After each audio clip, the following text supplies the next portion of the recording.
and they follow Rashad Jamal. They did not follow Rashad Jamal doing that. Why didn't you blame the Hollywood directors and who put all these crazy movies out promoting violence and glorifying it? Why didn't you blame the mainstream record labels who glorify the sex and glorify all the drugs and the violence in the music? You didn't blame them. You blamed little old Rashad Jamal with a YouTube channel.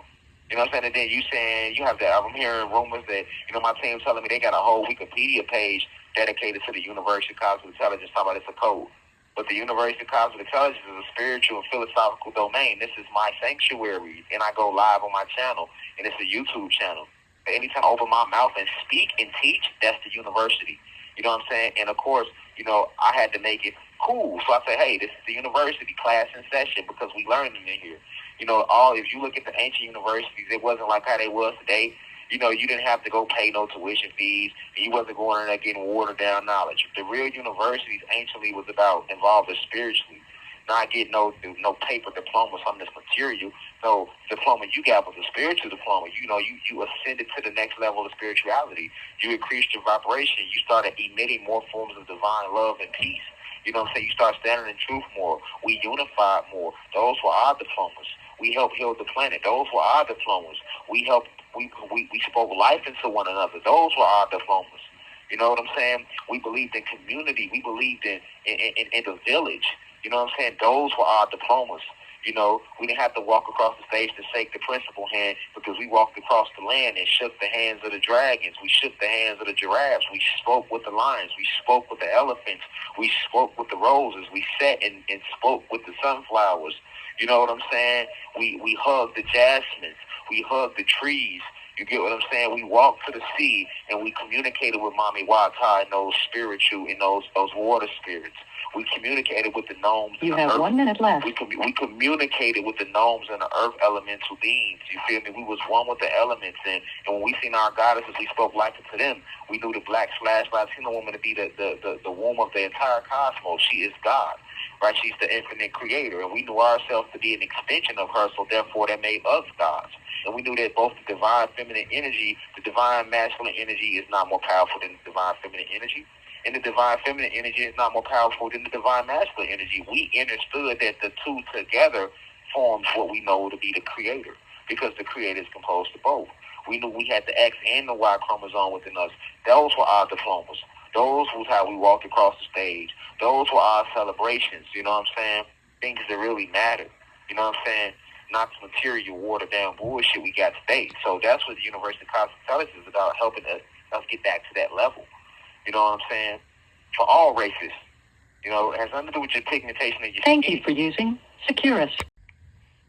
Yeah, we apologize about that. But yeah, it had nothing to do with the pigmentation of your skin.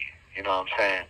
I teach real history. You know what I'm saying? I teach real history, and I'm very misunderstood, But none of these big mainstream media articles and none of these podcasts ever sat down and gave me an interview to get to know Rashad Jamal, a.k.a. Divine Insight, behind the lectures. You get what I'm saying? So, it's like, that hurt my soul to the core. I ain't gonna lie to y'all, like, that hurt me worse than the allegation of a child molest. I didn't molest a child, so that don't be fucking hurting me.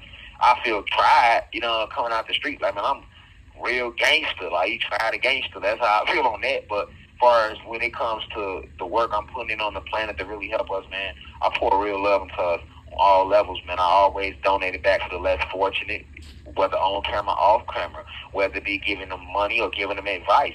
Advice is worth more than money. You know what I'm saying? Because you're going to keep that. I come up on you and give you motivation. That's going to stay with you forever. I give you $100. You're going to spend that. That's going to be gone tomorrow. You know what I'm saying? So you got to understand that this is what I was out there doing in real life time on the planet, man. You know what I'm saying? We really bringing people together. So when I hear the cult leader name, yeah, that hurts me, because it's like, we really live in a system where they don't want to see an intelligent black individual. You know what I'm saying? It shows that nothing has changed. You know what I'm saying? They don't want to see an intelligent black young man, black young guy like myself, family oriented with my wife and the kids, and giving back to the community and giving back to the people online, and enlightening the masses, and being an example of a black business owner, a high school dropout, a person who made many mistakes in life, but now he's overcome all those things, and he's prospering, and he's doing the right, he's living righteously. They don't want that. They know that I inspire billions of y'all with that type of story, but that's my real story, though. You know what I'm saying? I don't have a story where, it's just this pretty story. It's a lot of bumps, a lot of bruises, a lot of scars. My story get real ugly, but it's going to inspire you if you ever really sit and listen to it. It's going to motivate you if you ever listen to it. You know what I'm saying? So, like, at the end of the day, it's because, I'm a divine messenger. I'm a Messiah. So because I'm a Messiah and I am who I am, people are going to naturally, you know what I'm saying, feel a certain way. The system is going to feel a certain way. The system is going to naturally feel a certain way toward me because of who I am and my divine message and what I'm here to do. You know what I'm saying? They did, and that's why I say, they did the same thing to Jesus. They did the same thing to Malcolm. They did the same thing to a lot of people.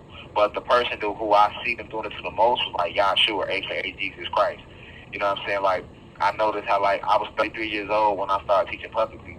You know what I'm saying? And he was 33 years old when he started teaching publicly. And when he opened his mouth, he shocked the world because a lot of people he was saying things they never heard before, and people was amazed by the authority he spoke with. And that's kind of the same thing of a Rashad Jamal when I open my mouth and speak. You know what I'm saying? It's authority that I speak with. It's things that I'm speaking with that you may have never heard of. Some things you may have heard of, but it's a lot of things I say that you never heard of, that you wasn't aware of. So the people in power, which these are people that stand for unrighteousness. They don't like that. You feel me? And it's like John 15:19. When Yahshua said, you are not a part of the system. You are not a part of this world. Basically, like, if you was a part of this world, then this world will love you, but because you're not, they hate you. I have been chosen out of this world by the ancestors to come back to this world and eradicate negative energy, to eradicate everything vibrating low. You know what I'm saying? That's what I came down here to do.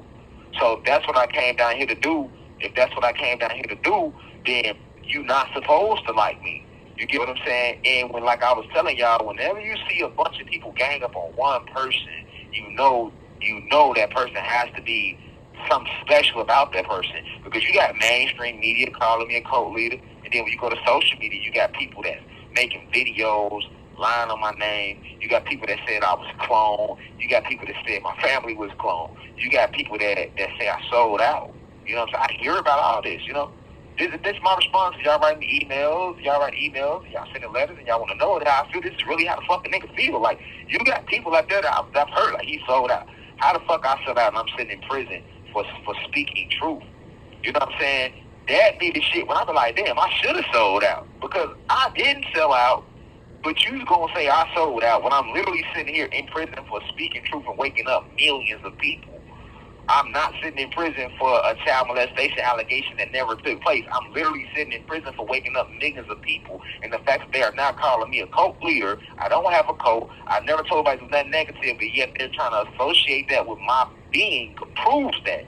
The way I have been on 24-hour lockdown 3 years straight proves that. You know what I'm saying? The fact I was wrongfully convicted with no evidence proves that. You know what I'm saying? The fact I didn't see my wife since 2020 motherfucking 3. You see what I'm saying? Proves that. While other prisoners are able to see their family all the time. And that's not the prison fault where I'm at.